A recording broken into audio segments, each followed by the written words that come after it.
Award 3 since 1991, and it turned out when I was looking for a grand theme for my books, the changes going on in Ward 3 presented itself. So one thing my books are doing is documenting the changes that are happening, and it's neat. I've done, it turns out it's, the cliche they always say in writing is the more specific you get, the more universal you get.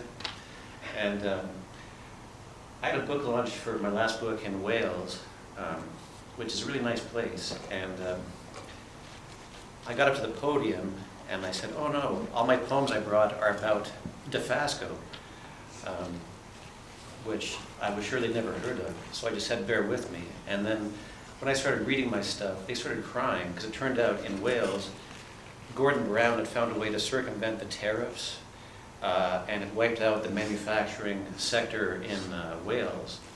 So the same thing that happened in Hamilton happened in Cardiff, where you can drive from Cardiff to Swansea to Pontypridd and just padlocked factories and a generation of people with no prospects. And then last month I was reading in Dunkirk, New York, and the audience had some people who had retired from Syracuse, and they started telling me their stories about what happened when Bethlehem Steel shut down in Syracuse. I guess that's just my way of saying that it's pretty exciting about how art is a way to connect with other humans about the most important things in their lives. Actually, I think I'm just going to get into it. So this is a poem that was written at the corner of Strathern and Burlington Avenue. And it's called Practice Resurrection. Still it soothes us, the clanking and humming in the half-dark, the giant sooty bellows of the coke ovens, the sky sucking on smokestacks in a new wave science fiction sort of CPR. And the drones aren't predators, not yet. So far, they're friendly as the family dog. Superheated mineral wealth, dark riddles hidden in actuarial tables, interest rate cuts, the heat radiating off the giant silos at the canola oil plant, the latter snaking around the tanks of liquid air under the Burlington Skyway. Cobbler's grandsons, coding scripts for financial derivatives algorithms, Lego figurines under glass, mementos of the future's remorseless colonization. The mayor lied, promised me he'd stand up to the billionaires, but I'm not bitter. Ever since the maternity ward, I've been expecting too much. Fighting the tides, the times, the second-hand's psychotically cruel one-way trip. Hard to practice resurrection in the shadow of such insect-like efficiency. Learn to pray, to plant a flower, and wait. And this is a poem that was written at the corner of Barton and Lockridge, and it's called Phantom Stranger. The day we forgot to protect our passwords, there was all this beauty we missed out on. The fruit from that quince tree, tiny and tart, rolling along the sidewalks into the gutters.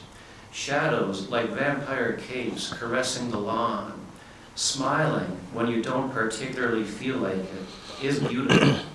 So is light on red barns. Light, biding its time out behind the Salvation Army, where men patiently wait for a free hot meal. A cannibal dictator cries over his mother.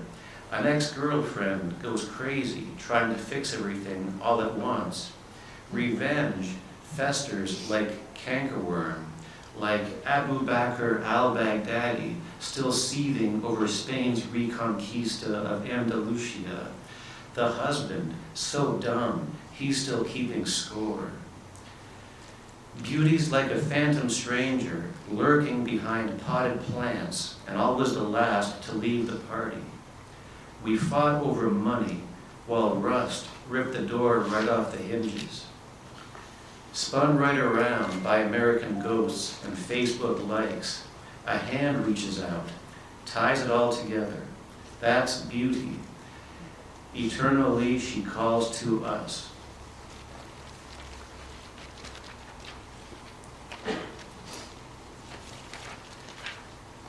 And one of the two books I'm working on right now is called Permanent Smoke.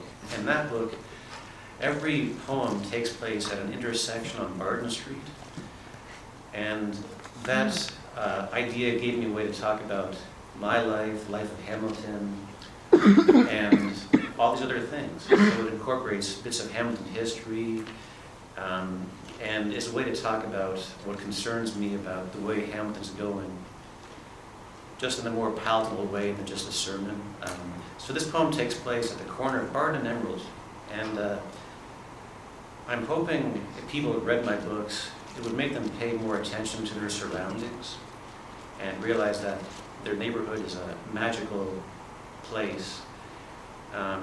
One thing, if you try to add more dimensions to the way you experience your day,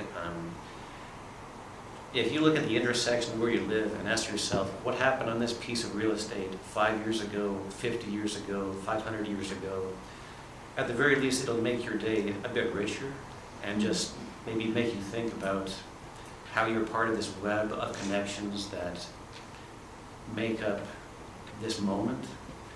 So for example, in 1687, just north of Barton Emerald, the Iroquois nation built a burial mound there when they were warring with the Neutrals.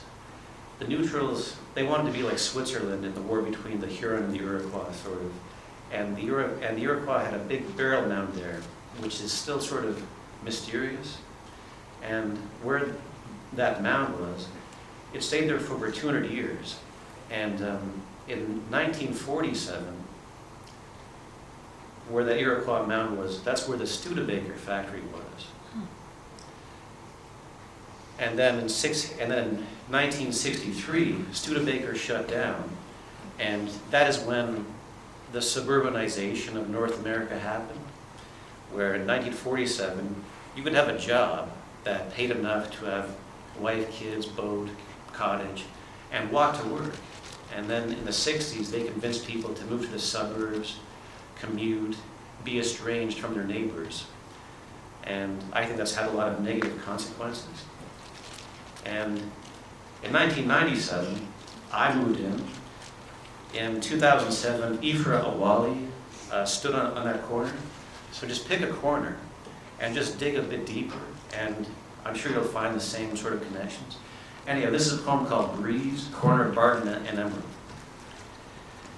You can stick your head out the back and smell the decades of iron alloy, rolled or in slabs, that fathers and sons gave their lives to.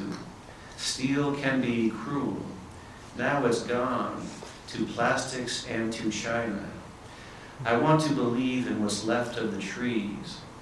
Johns cruised by the girls lounging on the steps of Iglesia Pentecostal Hispania. Tomorrow's Good Friday. The breeze is warm, a gift from the big-hearted tropics. I'm buzzing. Everything's in motion. A chip bag rises, hovers, falls. Trevor says, turn up the bass. Ephra misses her dad. He died before they could patch things up. She begs forgiveness of his ghost when she's wired and waiting for the last bus home.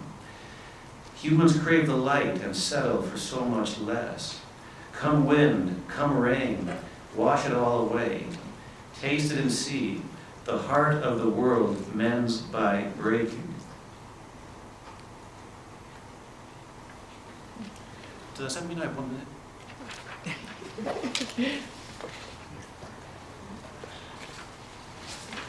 This is a poem called Pregnant Fly, Dead on My Windshield. Inspired by a true story.